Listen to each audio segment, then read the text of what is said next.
Между Хасбиком и Абдурозиком была потасовка в зале. Можем ли мы увидеть их в клетке, чтобы они наконец подрались? Ага, весело было. Не знаю, чего эти двое не поделили и почему друг друга не любят.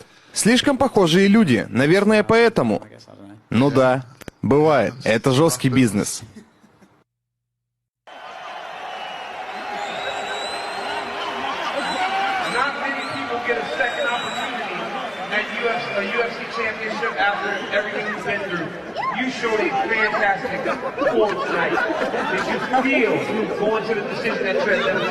Чё за суета происходит? Чё за дела? What a fantastic performance.